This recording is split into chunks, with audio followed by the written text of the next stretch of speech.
Welcome, everyone, to Two Guys in Hockey Talk, Season 7, Episode 25. Close to the postseason coming up. It is myself, Pawel the Cat, with my wonderful co-host, Evan. Evan, how you doing? Hey, I'm doing wonderful, man. Looking forward to this. Is going to be a heart-pounding, fully jacked show today because we got so much hockey to cover. So I'm actually looking forward to jumping right into this today. And can I just say, right now, is some of the most exciting as teams in the NHL is the last group to around the world that's actually going to get ready for the playoffs. So they got around 20 games. Other groups, they've already wrapped up when you're talking about junior hockey. They're going into the playoffs. And then you got a lot of your WHL, CHL, couple in the States that are just slowing down right now and getting ready for playoffs. You got Europe playoffs happening, going right around the corner also. I mean, this is going to be a jam-packed show, and it's going to be heart-stopping because we're going to cover so much. And I didn't actually tell you, but I have a rant tonight, and I want to hit it. All right. Well, we got to get to a lot of stuff because it's been a busy week in the NHL, and there's so many storylines going up. But the first thing that was kind of announced today, and I wanted to quickly get to, is Nick Schmaltz is staying in Utah. He signs a big extension worth $64 million of $8 million AAV that is going to keep him through there till the 2033-34 season. So he was one of those potential UFAs that was coming up this year. He's been a key contributor to their top six, usually plays second line center minutes. He's had a good solid go of it. Utah's still competing for a playoff spot, but it looks like Ryan Smith wanted to take a big swing, and clearly he's doing a good thing. Hello, Sir Wobbits. Bazinga indeed, Mr. Sheldon Cooper. But yeah, what are your thoughts on the signing for Nick Schmaltz? Hey, this is huge for Utah, locking him in.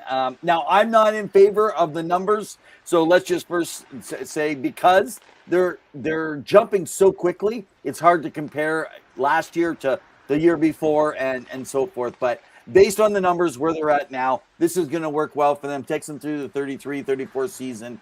Ends all this UFA drama, shows they're all in on building. The guy's had a career year. He's thriving as a top line center for them. I think he's a second line center, not top line, but that's my opinion. I think it's a fair raise. He had 5.85 previously, with the cap jumping so soon. We're talking 104 million next year potentially, and 113 year. I know we'll get into that later, but they got some flexibility, and fans in Utah must be pumped because he's a key piece right now in their wild card push. Yeah, they're in a very difficult division, of course, that one of the toughest this year with Dallas, Minnesota, and Colorado. But I mean, the guy this season is 65 games, having 24 goals and 35 assists for 59 points. So just almost a point per game guy. He's probably a 0.9 guy, which is very impressive. Yeah. Hey, of course, he is most likely seen as a second line center, but he is playing top line minutes. Has some great teammates, and I think he's just making it work. He's really trying to get to it. And the team, they could be a surprise, competition in the postseason if they make it. Go ahead. I was going to say, I want to go a little further here because this is actually something is completely different that's happening between the NBA Jazz and the Utah Mammoth of the NHL. The league treats Utah's NHL franchise like this fresh, exciting expansion story. Which is great, right? It's not technically expansion, but it is with Ryan Smith pouring all these resources in, new fan base. They don't got baggage in their background like the Jazz of the NBA do with basketball, who've had a rep really as a small market team. These guys are just looked at as a regular team. Players are choosing Utah. I mean, look at the moves. They grab guys like me. I know we'll hit on this later, like Uyghur. On the blue line, they picked up Brandon Tanev and Nate Schmidt and Vanacek. In free agency, they picked up on the trade for last year, Peterka. And why the difference? And I think it's because NHL players value different things, and hockey culture, I think, is exploding there right now. I mean, look at guys like Logan Cooley and Dylan Guenther. Yeah. Yeah, they're doing a good job of kind of rounding up their core base. And then, of course, you can always tweak around the edges. So good for Utah. I'm excited for this team. And good for Nick Schmaltz. I'm sure he's going to be probably buying dinner for the rest of his teammates in the coming days. All right, to pivot a little bit, Evan, we have the red surging hot Buffalo Sabres. They have come out of nowhere. And not only is Lindyroff potentially going to win the Jack Adams this year, of course, John Cooper has something to say about that, but the team is just rolling. They are top not only in the Atlantic, but they're competing with Carolina for top in the Eastern Conference. What gives? What happened? Because all they did is switch a GM. You're telling me a GM made this impact? Go ahead. Well, I'm actually saying it's all about hockey culture. And when the culture, not hockey specifically, in sports. And I think that there is a big difference. Let's give Kevin some credit. He was putting things together, but he couldn't make it work. Hey, man, Chris Knobloch is not doing better as a coach than Jay Woodcroft did. Let's just say that he came at the right time and brought the right culture in, and Woodcroft couldn't change the room. GM, same thing. Their surge is legit, though. I mean, seeing guys like Jack Quinn really taking off now.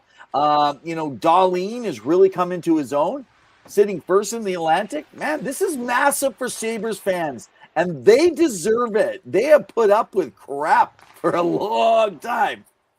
Can we just quickly talk about that game? Because I know we're on weekly, every Wednesday night at 7 p.m. But that game between Tampa and them, almost, 15 goals, 8-7, wild banter. Rasmus Dahlin didn't drop the gloves. Braden Hagel got into his grill.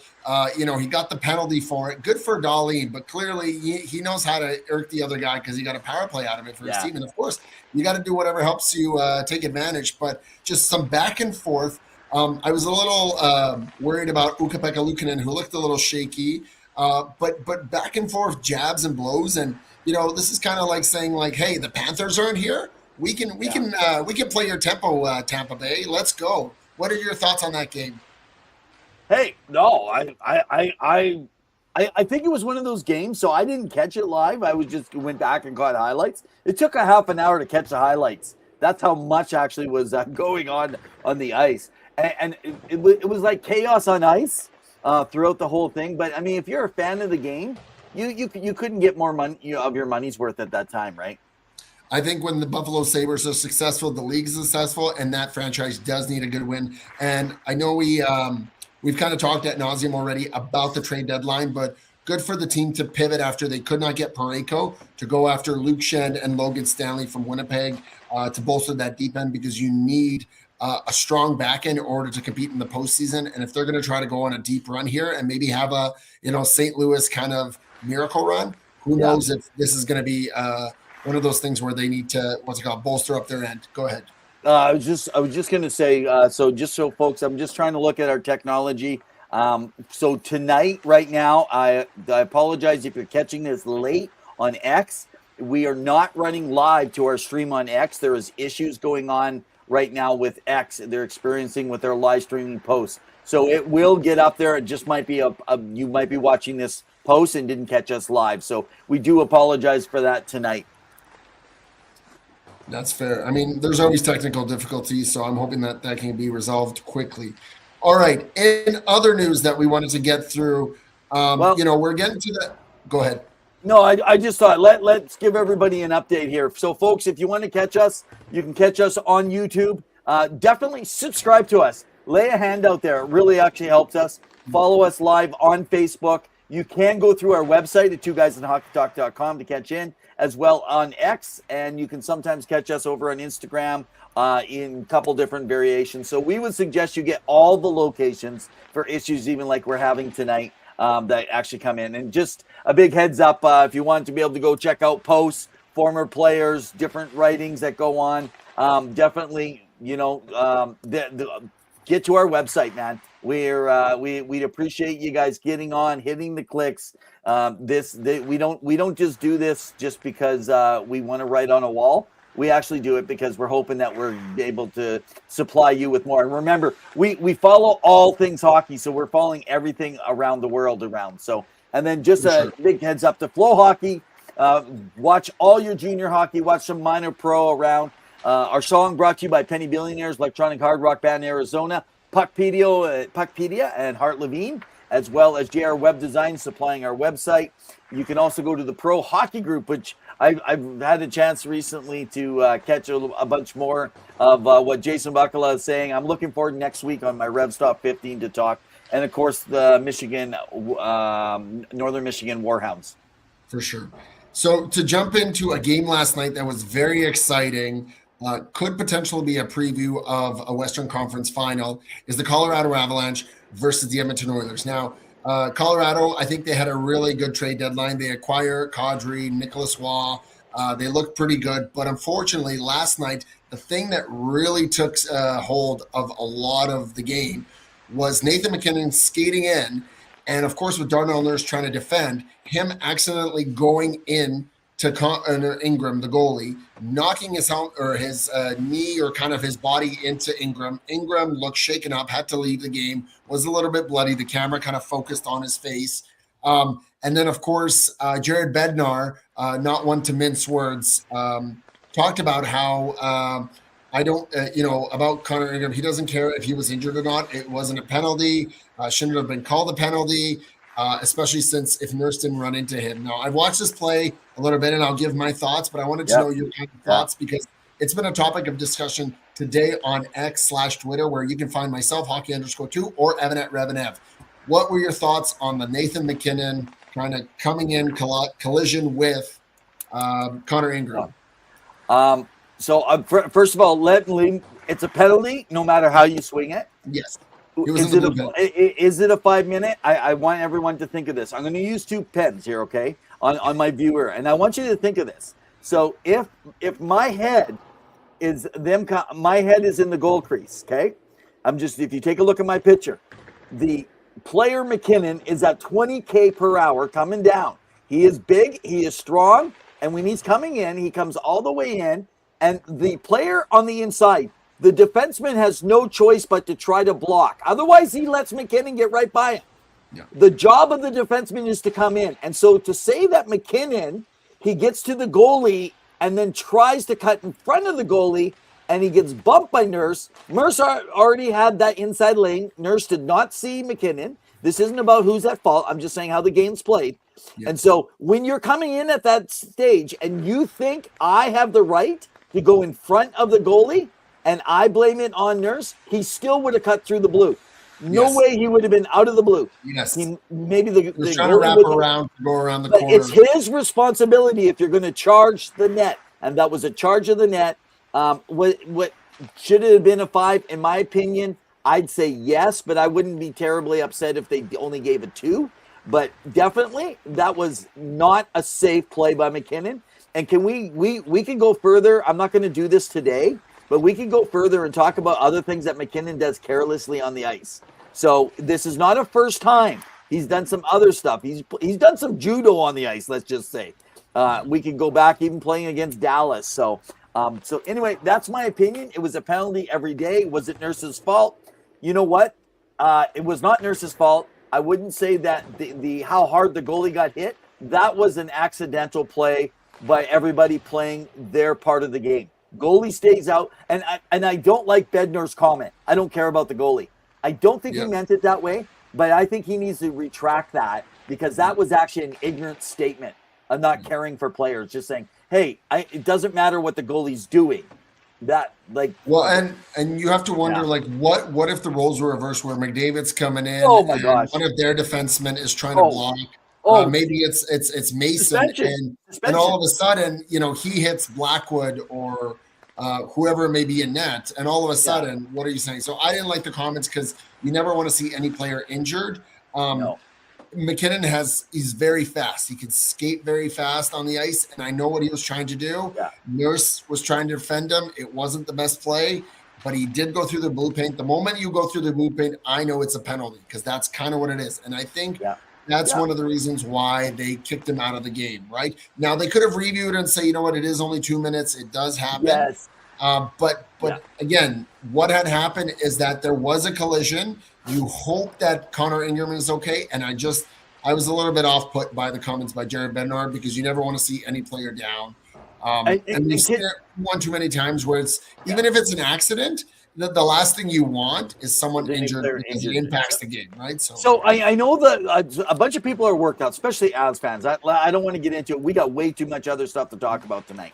We'll come back to this a little bit more next week about power plays and all this stuff with Makar and McKinnon and the Avs and Avs folks.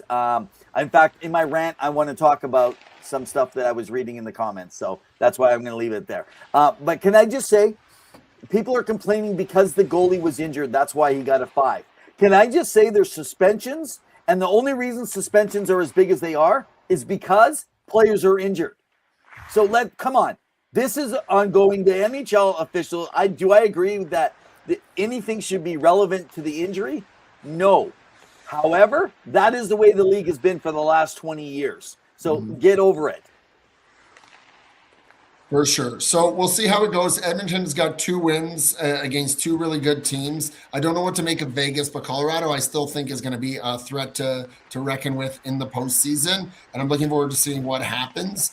But again, will the NHL fine Bednar for his comments? We'll see. Or will he just have a kind of a talking to behind the scenes? This is the out, man. This is their beauty. Bettman likes them. They can say and do what they want. Speaking of other C-named franchises, the Carolina Hurricanes, just a quick business note, Tom Dundon has sold 12.5% of his stake in the team, which was at a value of $2.66 billion, one of the highest evaluations of NHL history. So it just shows you the growth of the NHL and landscape. I know he has some other business that he's attending to, so this is kind of his way of getting some compensation in order to cover that business cost. But really, Evan, what I'm seeing here is that the league is growing healthy. You talked about the revenues going up. The team is growing, or the league is growing very well. Your thoughts essentially on kind of where we're seeing how these franchises are thriving so far through the business side. Yeah. And Tom Dundon is as cheap as some people think he is in the NHL. This is really a lot of reflection of off-ice developments around the Lenova Center area that he's dealing with. And he just bought into the Trailblazers too. So he's smartly leveraging, I think, his assets, but it's showing confidence in hockey franchises that are showing good product year after year after year. And I think with the NHL expanding globally and revenue up, I expect more teams actually hitting these valuations. Excellent. So you guys can let us know what your thoughts are. It will be interesting to see because there's already rumblings about teams with the cap jumping up by almost 30 million in the next few years and how teams are going to be able to navigate that, not only in terms of acquiring players, but even making payroll for a lot of these things. So there's going to be some definite banter coming there. So we'll be here to bring it to you. And speaking of another team in the East, you wanted to talk about the Tampa Bay Lightning and Andrei Vasilevsky's dominant stretch and his recent cool-off. So this was interesting because 2 weeks ago I was going to chat to everybody about his 16-0-1 goals, 923 save percentage, etc. And then, boom, he started cooling off. But he had a 9-game win streak at one point, barely allowing anything, which is what got Tampa to where they were. But you fast forward to now, the hot streak has hit a wall. His last 5 games, 1 win, 4 losses, including back-to-back rough ones. Again, Buffalo, we talked about, with only an 867. I mean, in that game, having an 867 save percentage is still pretty good. In a 5-2 loss also to Columbus.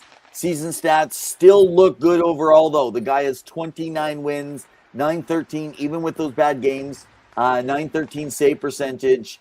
Tampa has been dropping on their defense lately. I think this is just how the NHL works around it. Vezina talk, though. He was the front runner during this streak. Could this affect him? And who else could be stepping up? I mean, people are talking Sorokin now. Who else? Now, not Mackenzie. Blackwood was in last night. Who's the other one in? Mackenzie Blackwood. It's Wedgwood. Wedgwood in Colorado. Yeah. I mean, there's some talk around there. So I think an Eastern team's going to win the Vezina, though. Okay, interesting. Well, speaking of goalies, and we talked about Ingram and his injury, and we talked about the load that Vasilevsky has. Let's get into a little bit about the NHL's kind of thoughts around e-bugs going full time and traveling, because this is going to be a topic of discussion moving forward. Because some teams now still, like a Detroit, like in Edmonton, they do have three goalies that they rotate. Now, of course, you have to drop them. There's waiver exempts, things like that. But they got to address this because they worry that, heaven forbid, two goalies get injured in a game. What do you do then, right? And we've seen this case now. Of course, it's far and few in between, but it still does happen. So this is going to be interesting for those that don't know. Every team has had in their arena, and this goes back to David Ayres over in Toronto when Carolina was playing, and he ended up playing for them. He drove a Zamboni. He wasn't just the Zamboni driver. He had practiced with them, et cetera, et cetera. So he played. There's a lot of people that, and the CBA is flipping this next year. That was kind of why I wanted to talk a little bit about it, because the new CBA is flipping the script from what we would call local amateur in the stands kind of a vibe, to a designated contracted guy who practices, travels, and is ready for any road or home emergency. No more mystery men. Teams would have to name one 48 hours prior. Now, the criteria is strict and weirdly specific, Pawel. This is what I'm wondering about. No NHL games ever on a standard contract, okay? No pro hockey. You can't play AHL or ECHL in the previous 3 seasons. Max of an 80 career pro games total. That would be if you're talking in Europe. And no current contractual obligations that block availability. Basically, this is going to roll out anyone with deep pro experiencing, pushing teams towards college starters, NCAA, WHL, fresh guys kind of like that have never signed. But here's the cool CBA wrinkle. E-bug activations use amateur tryout or what's called short pro tryout contracts. Mm-hmm. But prior e-bug service didn't count as pro experience, or they would disqualify someone. So a guy could theoretically bounce between college and junior, serve as an e-bug a few times, and still qualify year after year. So it could be a loophole. But my thing under these rules, the new setup is going to make them legit teams have these guys as employees. But if you want legit guys, why can't they be pro? What does it really matter? And they're not accounting against the cap. So I don't really like the fact they wanted to get rid of the just some local non-amateur guy. But what does it really even matter anymore? You could have kept that in place and had one guy in an arena instead of carrying someone with you. So I don't like this. I think these who are the real candidates? I think this is going to be really weird. I think essentially you're looking at just college players, college university, whether in Canada or the States. That's what I think. What's your thoughts around this e-bug situation? And does it bug you that they're acting like there's going to be this change, but it's not real? I think they're trying to plan for contingency. I mean, it's tough, right? Because what is the statistics of how often e-bugs come into play? And often, even if they are not playing, are they sitting on the bench? Are they coming in because of in relief of? Yeah. Right? So I agree, having someone travel with you as a backup, as a third goalie, but then what are they doing otherwise, right? So usually what I think it needs to do is there needs to be a clause, like there should be for one young player every year, that a team can drop without them being waiver exempt. And I believe that that should be a third goalie that you can have that goes in between the NHL and AHL or whatever your affiliation is, whether it's the ECHL or somewhere else that you have them. Because I really believe that, things could happen and it's hard to prepare for it. But we've had the league for 100 plus years. It's been okay. There's only been a handful of issues. I think they're just trying to make sure they cover all grounds just in case. But it's not professional if you just have some local WHL, NCAA guy. So why don't you allow a guy that's got some pro experience? Yeah, I'm with you there. I think it would be a good idea to allow that person to go. But again, I don't know what the logistics would be. I don't know what the CBA would indicate for it. I was just thinking, are they worried that a Marc-Andre Fleury comes out of retirement and just signs on with the team and travels and never – gets a minimal pay? like Well, you and he I would. was recently out in Minnesota practicing on the ice with the team for fun, right? Just came out to have a good skate, right? But I he's know he's ineligible, so I know, but we've heard from people inside that connect with us that said that a few teams even approached him this year to potentially see if he'd be open to returning for like one more year, right? But he's indicated, no, I'm very happy retired. I'm enjoying life and his family. yeah. And before we jump over to Around the Rink, I wanted you to get our thoughts on the signing RFAs versus offer sheets because not much has changed since 2020, despite the cap growth, and the difference really is kind of tiny. So your thoughts there? Yeah. So, okay. So this is one of the things that I find oddly weird. So when you start looking at, so just for people that aren't familiar, when you want to, we'll talk more about this as we come in closer to the deadline this year.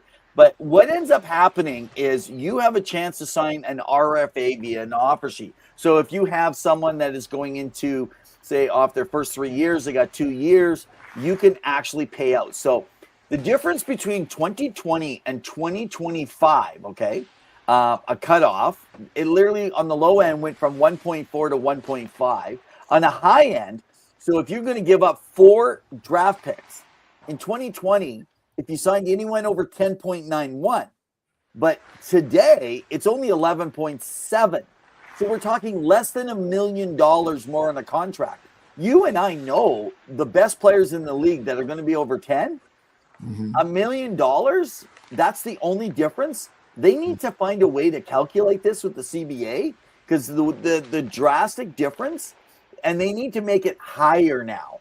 I think that the whole idea was, I mean, signing a guy right now at 11.71 will cost you 4 draft picks. But if you sign him at 11.69, now you got 1 draft pick with a second and a third and a fourth. Like, I mean, I think they really got to change because they've gone from 81.5 million to 95 million, but it's only $1 million difference on the top end. And I think it kind of bugs me. And why so little change? Like, they need to do something to fix this. Well, it'll be interesting to see what happens because there's a lot more smarter people than myself out there that figure these things out, right? They're named lawyers. So on that note, we're going to get to Around the Rink.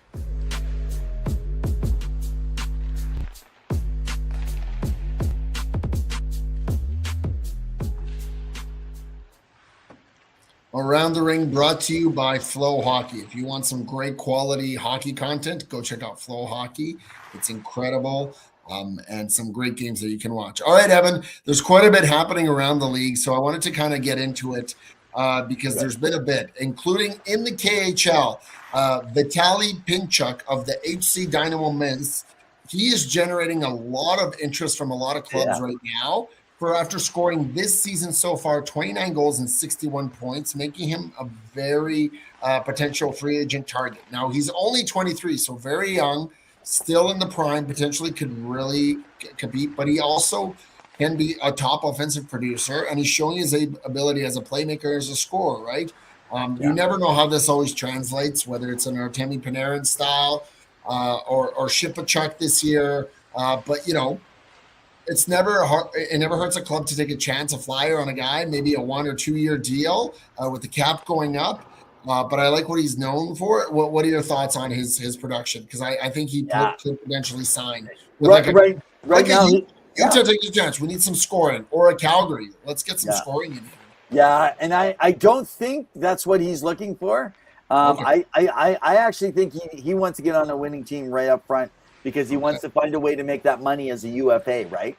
Okay. So maybe he signs like a 2 or a 3, and then he's like, okay, am I with a contending team? So I don't think that's what I haven't heard anything. I'm just going by what we know about a lot of times when players come from Russia. They're looking for at least a team that's in the playoff position. Now, this guy has speed. He has great puck control, quick release. He's really good on the power play. So he's the modern day NHL forward that a lot of teams in their top 6. But I think Pawel, he's going to want a top 6 role, just like a lot of players come in. Teams say, hey, we have a top 6 if you're good enough. But will he be good enough to change over? I don't know. Yeah, exactly. Is there chemistry? And what kind of center, is on the team already? What kind of the other forwards? Is he going to play with someone who's big and strong, can go to the corners? But multiple scouts are scouting him right now, following closely. And yes, there is scouts, folks, over in Russia, in spite of the sanctions ban and things that you guys have heard about. This is regular, still business is business. And a team that I think would love the chance to sign him, and I think it would be low key would be a good fit. Just look at the Washington Capitals. Yeah, they know they're Russians. You have Ovechkin. He potentially may be retiring this year. We don't know, but I think he can entice them to be like, "Hey, come over here. You're going to have a great time." And Zylstra indicated earlier, agree with the Rev. Minimum must go up. So just a comment earlier about our conversation. Yeah. Well, I was just thinking, she was just talking earlier too, like Ovi this year, almost at 30 goals too. I think I saw her saying he's at 24 right now, I believe. Yeah. 24, 25 goals. But I think at this point, he may not get to 1,000 unless he plays for one more season, but he also has to have an excellent thing. And I believe he interviewed, although again, we're in around the rink, but he interviewed with TJ Oshie and talked about his if he can keep up with the young guys and if his body will allow him to do so. Oh, well, hey, when we come back on the trade deadline, let's talk about that. But let's just think of someone like him. He's going to sell Russians to come play in Washington because he believes strongly in it, right? So, yeah. He's made that owner a lot of money and helped them really like put a face to the franchise. So if he goes, that's going to be what's it called? That's going to be a big loss in the NHL. And speaking of some great young hockey, junior hockey, the 2026 Memorial Cup is going to be hosted in Kelowna by the Kelowna Rockets this year from May 22nd to the 31st. And it's going to feature the champions of the WHL, OHL, and QMJHL. Should be exciting. We know Jordan, who's been on the show, as well as a friend of the show. He will be in attendance. Any thoughts there? Because I think it'd be a great tournament. I think it's going to be great. Oh yeah, and you know, and Kelowna. I mean, right now, Kelowna is in a good place. In fact, one of the things that I was actually going to mention, I'll leave that off one of my other topics because I was thinking about, but like Jaydlin right now. You know, he's like he could be someone that you could be looking at playing in the Memorial Cup. And Jaydlin is lighting up the world. And Caleb Denoye back in, and so could he represent his team for the Q again, coming back into the Memorial, you know? So Zylstra asked Rev, we get tickets and go. So it looks like you've already got pre-made plans for May 22nd. Oh, there we go. I didn't even think about that. Oh my gosh. Yeah, that would be amazing. We could report from there. And the Syracuse Crunch also made a roster move ahead of their playoff push, acquiring Matthew Pekka from the Seattle or Springfield Thunderbirds in exchange for defenseman Wyatt Newpower. So Syracuse gets a little bit of an experienced forward to contribute offensively while adding some depth and versatility for the race of the Calder Cup. And Pekka has been known for his speed and playmaking ability, provides the Crunch with a reliable option down the middle on the wing, while Springfield gains a young defenseman in Newpower who can help strengthen their blue line. So good trade. Again, sometimes these players get moved. So are we saying Newpower is staying up or he's going down to the AHL? I'm not too sure. I think Newpower will end up in the AHL team. They'll shuffle some things actually just because they're pretty loaded up top. Okay, well then, I mean, yeah, we'll have to see how this impacts. What's it called? Do this. And speaking of the ECHL, it's unfortunate to announce that the Newfoundland Growlers. It sounds like they're gonna be disbanding. I believe it is due to meeting financial obligations under the bylaws. I believe it is. Is that the team that's pausing right now? So who are we talking about right now? Sorry. Is it the Newfoundland Growlers? I want to double check my notes here. No, I don't have that information up. We talked about them a while back coming in. Did you send me the information? I may have missed it. Let me look into this. Sorry, the Iowa Heartlanders. My apologies. Okay. I'm getting confused. So the Iowa Heartlanders are suspending operations for next seasons. This is the Minnesota Wild ECHL affiliate. I knew it was the ECHL. Yeah. They're they're not able to make it work there. And unfortunately, they will be closing down doors, which is going to be a big loss. So I believe Minnesota's ECHL farm is going to be shared with another team, which is never easy. But they did have a statement that they released on X and just kind of the end of the regular season, which I believe is Wednesday, April 15th. So big loss for. And I don't have it handy right now, so I can't find it. But heads up, one of the teams they're at the bottom of the standings in the BCHL for the last couple of years. Looks like they're shutting down their BCHL team and they're transitioning over to the Vancouver Island Junior Hockey League now. They're losing too many fans. They haven't been able to keep up. I can't remember the team. I just pulled it up yesterday. I got news and then I forgot who it was and forgot to add it. So yeah, there's a lot of information we try to gather. We have notes. We do a lot of research behind the scenes, and it's so much information to follow, to read. I know, right? That we're trying our best. So be patient with us. But speaking of some young prospects that we wanted to kind of highlight, and I know you most likely will highlight them maybe in the future with your Revs Top 15, but the Ruck twins. So Liam and Marcus Ruck, we brought them up a few weeks ago. The question remains, should NHL's dreams draft both? Is this a similar, Sedin situation, right? Are they worth the efforts? And what are the scouts saying, Evan? I know, right? I mean, so these guys don't stop since last week, right? I think one of them just hit 40 goals. So folks that don't know them, these are identical twin brothers from Osoyoos, British Columbia in Canada, playing together as line mates for the Medicine Hat Tigers. So they've easily replaced Gavin McKenna on the team. Not saying they are Gavin McKenna, but they're both draft eligible. They were with the Penticton Vees. I think it was the Penticton Vees last year in the BCHL. And this is just kind of showing you some of those BCHL folks that they're a good league, but they are absolutely dominating. They have the WHL points lead with like 90 and 94 points each.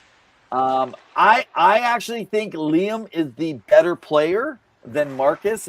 So if they are going to go further, but what's the possibility?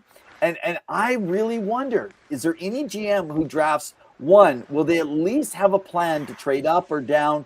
They're not the Sedin twins, but what if? How could you just leave them out there with that? And are they that good to justify even the hassle? Sure. You know, I don't know. And could they not play well? They're playing together a lot, though, right?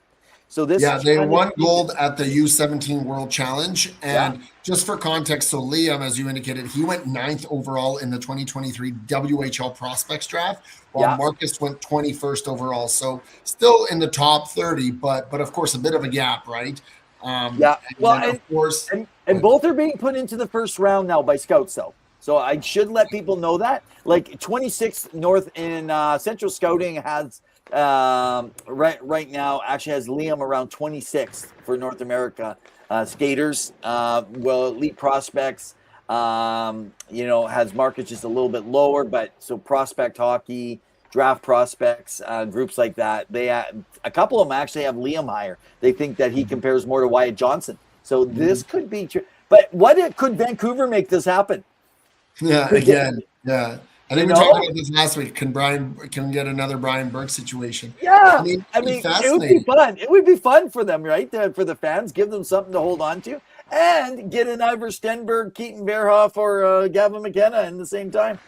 Woo. I want to say that, like, again, we're not comparing them to the Sedins in the sense of the talent because they have a long way to go to prove that. What I believe is exciting to see is that if you ever watch the Sedins play, and I fortunately got to watch them a few times, including their final game here at Edmonton, you see the magic and that hockey IQ that they had between one another, that they always knew where the other was and were able to make those backhanded passes just in front of the net, especially on the power play where they're ringing around and getting the puck to each other and just quickly shuffling it. And I mean, they assisted on one another's goals. People talk about, Connor McDavid and Leon Draisaitl and the chemistry they have. Well, I mean, when you're brothers, you know where your brother is, and they're very involved in the Vancouver organization. So I wonder if they're the ones kind of. Hey, we can go back to the Quebec Nordique back in the day with the Stachnies. They had three of them, right? Was it Mario, Anton, and Peter? I mean, and it was amazing how well could they have played as well? Who knows? I mean, Peter could have played anywhere. He's one of the best to ever play. But these guys are 6 feet tall right now, okay? Yeah. And they are between 167 and 176. I think it's Liam who's the 176, but he's right around Gavin McKenna. He's 1 inch shorter than Gavin McKenna and weighs the same. So he's got room, as scouts say, to add the strength and so far, right? But they like Liam's shot and release. So, but they like Marcus's high IQ. These, I hope a team can find a way to grab both of them. I think it could be a great dream, and who knows, it could make some fun for one of the NHL teams. 100%. It's easier to, I mean, how do you sell more jerseys with the same last name? Is it going to be like L with the last name, or is it just going to be the last name, right? Like you think about Pedersen, and then there's Pedersen, and then there's E. Pedersen, and then there's M. Pedersen, right? So which jersey are you selling? So it'll be fascinating to see. We'll report on it once we know where they've been drafted and their careers as they continue forward. Speaking of other young prospects, the NCAA Division I recruiting shakeup in 2025, the season league commits versus the early 2026 numbers. There's been a CHL dominance post a rule change. So do you want to take us into that? Yeah. So in 2025, this last season, guys, the pipelines were pretty clear. So the USHL actually crushed it. They had the most commits historically. With between 150 and 179 playing in the NCAA, okay? Now, the BCHL was right behind them with somewhere around in the high 89 to 126 range. The North American Hockey League, that's where Bartosik, who came from Penn State, actually is in the lower league there. They were the next level. And then the groups like WHL jumped in this year already with 77. AHL came in with 62. OHL then jumped over. Now remember, OHL, WHL, and the QMJHL are all part of the Canadian Hockey League. Okay, American team still in there, but they don't combine them all together because they're 3 literally different leagues. But they're all jumped in with anywhere from 38 to 70 players each in the very first year. So this is a CHL flood. So essentially 174. They actually would have been almost tied for the most amount this year already. So the rule change has flipped everything now, because already now moving into next year, we are talking that with CHL's 61 teams across their 3 leagues, they are already at 276 NCAA commitments. So that's an insane volume and quality. Now, what I do find interesting is some of the numbers. They take the United States National Development Team, who actually plays in the USHL, and they include them in the numbers. So, but we all know the CHL surge is just because better competition. So this is going to be interesting to what's going to happen still in our, as we've talked about in weeks past, Pawel. What's going to happen to some of these other leagues that are feeder leagues, like the BCHL and the BCHL, because essentially USHL is going to always be above the NA, North American Hockey League, and the British Columbia Hockey League, right? Around it. So, and I am one that's a believer, though, the BCHL is going to find a way to still adapt, because a whole bunch of their players this year have come over, including JP Herbert, a whole bunch of others. Or Herbert came from the U.S., sorry. But so many players, including the Rocks, have moved over. Some good players on Penticton this year in the league. Man, they've actually come from the BCHL. So I think people are going to look at the BCHL and say it's still a feeder system, and they're going to let you move even mid-season if you have to. Fair enough. And Zostra asks, are those new commitments or commits or 2 years combined? That is the let me just pull up my numbers here. 20 commits. Yeah, so right now that I think we're talking about the new commits are around 120. So now you're talking about another 130 or something, like 140 or 50. I got to get my numbers right. I have to break it down. I didn't do the breakdown. So that about 45% of those are the new commits. Okay. And speaking of kind of the pathway between junior teams and the NCAA, there's kind of a new route to the NHL, whether it's the CHL post draft to the one and done NCAA to going pro. Your thoughts on kind of how this is being set up for players and their avenues of how they can get into the league? Because we have interviewed scouts and people who have come on the show to kind of talk about it's not a linear path. There's different ways. For example, you look at Dominic Shine of the Detroit Red Wings, 500 plus games in the AHL, and now he finally gets into the NHL, plays a game, gets a goal, phenomenal story. But 500 games is a lot of long time, right? Go ahead. So I think this is an interesting path. So I just thought we could mention it. So the Philadelphia Flyers have just signed the 2024 fifth-round pick Noah Pawel. Okay, he was drafted 148th overall. They signed him to a 3-year entry-level contract. So he's heading to the AHL right now, okay? Smart move, because what happened is he got drafted a couple of years ago. So he played 1 year in the CHL, committed to the NCAA path at Ohio State as a mid-freshman from the OHL, did 1 full season in the NCAA, and now gets signed. So essentially, he only really did about 2.5 years, and he's ready now to go to the AHL early. You guys catch that? He doesn't have to stick around as long, being as he's come in. So it's kind of the same path. It's just that now he's coming to the AHL with some higher man experience. I know they're calling NCAA pro now, with some pro experience with the guys that are there. We don't have time to talk about it. That's a whole other show. I actually like. I just spent time last week, and so Lost Trucker Zill was on with me. I was out visiting, and we were actually chatting around about this one, and we watched some of the games, and we've had some talks. I'd like to get her on with someone else that I want to bring on as well, that's been watching a lot of NCAA, because I don't feel it's as pro as people are actually saying it is. I just think they're bigger and tougher, and there's just a different coaching system. So, but anyway, I think you're looking at a 1 or 2 year CHL, move over, play 1 year NCAA, and come on over to the AHL. That's what I think you're looking at. Well, and it's interesting because I wonder if this, and you don't have to answer, and we'll get into one other prospect that the Flyers are looking at. If Danny Briere is looking at the Cutter Gauthier situation and kind of reassessing the talent pool that they have, and just kind of trying to avoid another potential disaster, because no offense to Jamie Drysdale, I think he's going to be an excellent player, but I think Cutter Gauthier is looking phenomenal for Anaheim. And could be potentially a 30-plus goal scorer for year in, year out. But it really looks like they're trying to take care of business. And that business is also focused on TJ Hughes as a possible free agent for them because he's one of the top undrafted NCAA seniors available. Now, he plays for the Michigan Wolverines.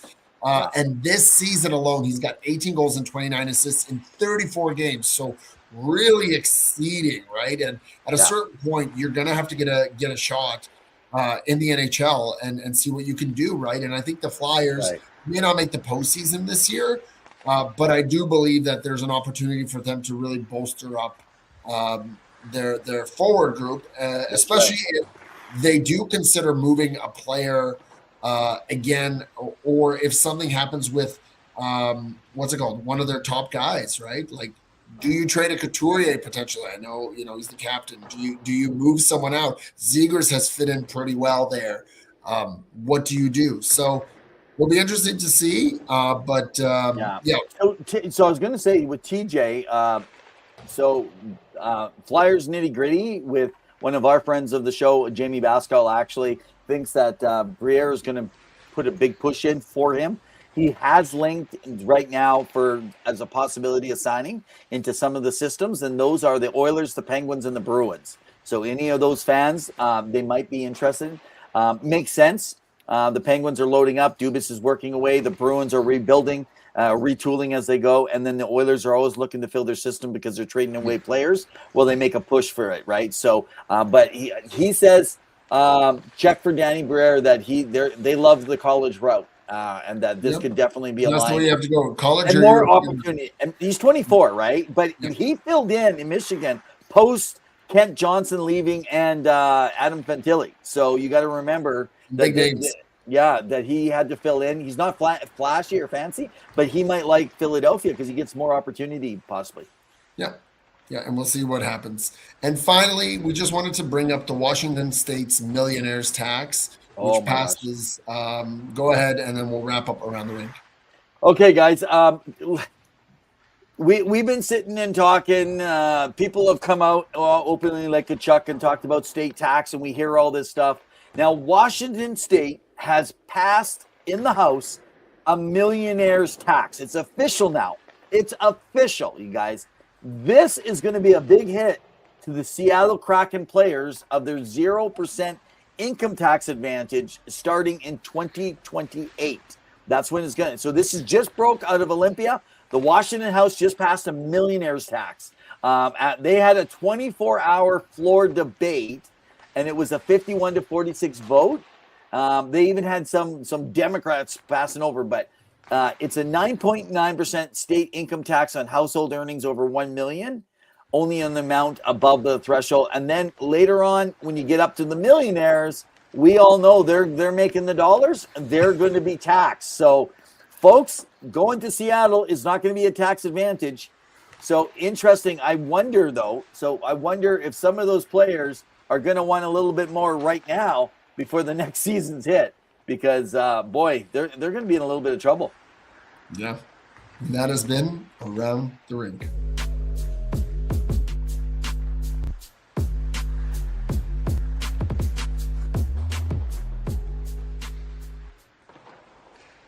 All right, so we're going to wrap up because we're close to the end here, but I know you wanted to get into a bit of a rant. Is that correct? Yes, let's do it. Puckpedia brings you Rant of the Night. Calling all hockey fans, stay on top of your game with Puckpedia. It's the ultimate source for NHL salary cap information. Guys, okay, listen. I don't know how much more I could say. I've gone online. I've watched X. I follow. You can follow me at Ravenev. I'm watching the hit that happens, and then I'm watching the outbursts. The outbursts, and that's what I'm going to call them, from fans that are all excited, from the Avalanche fans. Now, by the way, I do not believe when I say you're talking about fans that are ridiculous, I am not talking about the average fan. These are people who get on their keyboards, they live in basements, someone else pays the bills for them, and then they come on and they want to rant themselves and call out people and say stuff that's totally ridiculous. And then they get into these pieces and they character assassinate. Now, not players. It's one thing to assassinate players, but they assassinate other people who are posting online of other teams. I see it in the playoffs. We saw it with Florida. We saw it with Edmonton. We saw it with Vegas. We saw it with Vancouver. And I don't know why. Every team has them. Edmonton has them. Calgary has them. They all have them throughout Canada. They have them down in the States. But listen, why don't you go in there? Like, let me give you an example. I'm going to wrap up with this. The Avs fan that I was kind of like, dude, what? I even told him, I'm going to rant about this. Thanks for the material tonight. Because he's going on about how Edmonton didn't get called for penalties, and that should have been a penalty on Nurse. And did you watch the Connor Murphy penalty at the beginning of the game? He got a penalty. Did he deserve it? Absolutely. Did you see him get tripped and his skate came right out under him? Did the Avs get called for it? No, they didn't get called. Listen, it's a part of the game. But interesting enough, the Avalanche, this fan particular, is all upset because the team lost because of the refs. Dude, Connor Ingram was playing lights out outside of that bad first goal, and he could have been the difference in that game for you. You don't know it was lights out just because McKinnon's out. So your whole team sucks and can't win anymore because McKinnon's out? The refs didn't help him any later on. You didn't get calls against you that you should have. Right now, you have no reason to complain because the rest of the NHL is sitting there not getting calls, and you have the most calls in the league the last 3 years in a row. And don't tell me about puck possession, because half the time you guys have people are standing interference in the middle of the ice. Am I complaining about the Avalanche? No. This happens on every hockey team, and fans are like this all over. Oh, man, I am so tired of it. That's my rant of the night. Puckpedia brings you Rant of the Night. Calling all hockey fans, stay on top of your game with Puckpedia. It's the ultimate source for NHL salary cap information. For sure. And you know what's funny, Evan? Just to add to your rant, Colorado, the team that has Nathan McKinnon, although, of course, he got ejected from the game, Cale Makar, Martin Necas, now Nazem Kadri, who can play on that other side on the power play. They have the worst power play this year.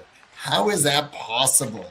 Like, you got to fix that up. You can't complain everything about the refs. So not much more to add on my end, but the talent that team has, and you're saying you have the worst, Evan, I'm saying right now, right? I'm not saying That's Seattle right. Kraken, right? I'm not saying Calgary Flames, who are rebuilding. Toronto, who's been struggling this year, still has a really good power play. I believe theirs is a little higher. Maybe I think they're in the top 20, but still, the Islanders who have really struggled, although they're still doing well. So you know what it seems like to me? It seems like a lot of times the teams that struggle on the power play, you need a defenseman to slap the puck.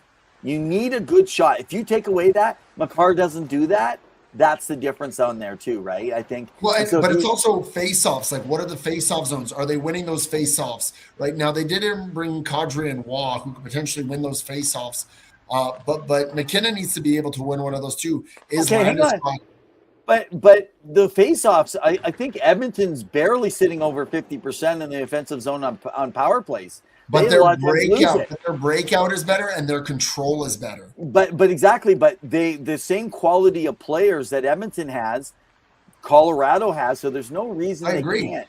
So that's what I'm is saying. it? Right? I'm shocked. I'm really shocked as to that low it is. So it's interesting to see. We like to keep it respectful. Hey, Kyle, great to see you. Hope you're doing well. The Bruins are doing all right. We got a recent article on our website from Grant Cummings, who is our resident Boston Bruin writer.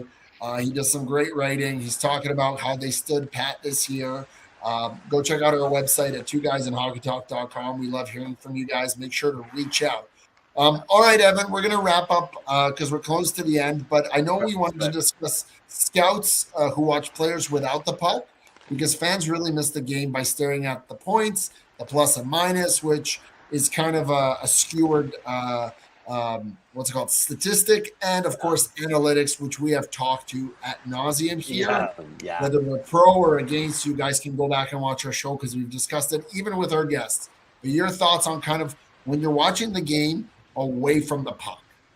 Okay, so first of all, and guys, I am not critiquing any of you that actually feel this way. I just want to explain some things through, because the average fan, they get a player and they think that they understand them by checking the points, the plus minus, fancy stats. But scouts actually laugh at most of that, because 95% plus of hockey game happens without the puck. People aren't watching. Points tell you what happened when they touched it. I mentioned this just the other week even. Scouting, I wanted to get a little bit more into this, because scouting tells you what they do the other 95% of the time. So some of you can't even watch if you're only watching on TV. So I do my best to watch on a television because I can't get to a lot of stuff. But that's why I need to connect with other people to get those that are in the arenas. And the key is watching off-puck habits. So where does the player skate when the puck's on the other side? Do they find open ice? Is the gap closing? Is it huge? Scouts look at how quickly and smartly a player closes the space on the puck carriers. Back-checking efforts. It can separate the good from the great, right? Does the player track back hard? How about cheating? Does it because it shows up in little things. Do they jump the rush too early? Do they leave their man open? Do they puck watch? Lose body position? What's the other one? Scan their ice, but with a heads up. Like, are they paying attention all around their IQ? And that's why some stats darlings slide in drafts or bust at the next level, because they put up numbers, but they lack the off-puck details. Having said that, these were some of the things that I did not know, because I did not get to see those viewings, and there was less viewings of them, with Shane Wright, Pawel. And so if you're evaluating and developing talent, stop staring at the puck. Now, the guy's learning it now, but these are not things that were in his game before. So watch the player when they don't have it to the best of your ability. Don't just watch the highlight reels or with the puck. And you're going to notice how they separate themselves. Fair enough. And so again, there's different ways to examine the game.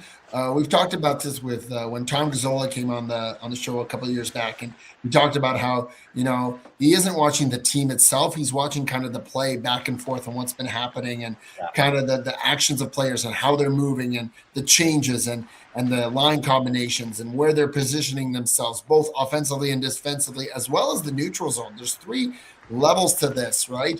And how you play within that role. Your speed, are you picking up the speed? Are you slowing down the game? You see players do that. Nathan McKinnon's really good for that, as is Leon Draisaitl. You look at someone like Austin Matthews, who, although is struggling right now this year, defensively, he's probably one of the best two-way centers in the game. He's just having a hard time putting the puck in the net. He gets scoring chances, but he knows exactly where to go with the flow. So actually, if you just watched so it was on earlier. I was watching the first period, catching Penn State, and Gavin McKenna did it again tonight and getting his the earlier on the first goal on his assist. He just literally created the time and space. Everybody kind of got sucked in, came close. He pulled everyone over to him, and then he set the guy up so everyone else has easy points. So when people go, oh, it's the goal scorer. Well, sometimes the goal scorer has an open goal because someone knows how to create time and space for everybody else. That's fair. All right, and that's a wrap for our show for another edition of Two Guys in Hockey Talk, Season 7, Episode 25. We are here every Wednesday night at 7 p.m. Mountain Standard Time. We are on Facebook, on YouTube, on X, and on Instagram. Go give us a follow. We are on hockey_2 or Evan at Revenev. We love talking all things hockey, banter. We keep it respectful. We've got articles regularly on the go up, as well as our former guests that have been on the show. And if you'd like to be a guest or like to connect with us about writing for your favorite team, please reach out at 2guys@hockeytalk.com. We have a website. And of course, thank you to all our sponsors, the Northern Michigan Warhounds, their owners recently on a local TV show in the States promoting the team, Flow Hockey, Pro Grip Hockey, Penny Billionaires for that great intro, Puckpedia, Hart Levine, who has done some really incredible work and helped me spend a lot of time on a site that playing armchair GM. And of course, JR Web Design. So that's all for me. Any final thoughts, Evan, before we wrap up? No, it's been another great day. Lots of stuff happening out there, guys. Get on the different channels, get on your stations, go follow up, find your highlights. Nothing wrong with highlights. They're also a lot of fun to watch, but make sure you get your fix of hockey wherever you're going. So, we're close to the end of the postseason, so we're going to start doing our predictions here. We're less than 20 games away from most teams, of course, till the end of the regular season, and then, of course, the playoffs start. So we're going to be highlighting our predictions. We're going to be talking all things hockey. We've got the draft coming up, which is going to be a big, exciting 3+ hour event. And look forward to more guests that we are trying to work on getting on the show. So as always, thank you for being on the show. And in the meantime and in between time, keep your stick on the ice. Cheers, guys. Stay safe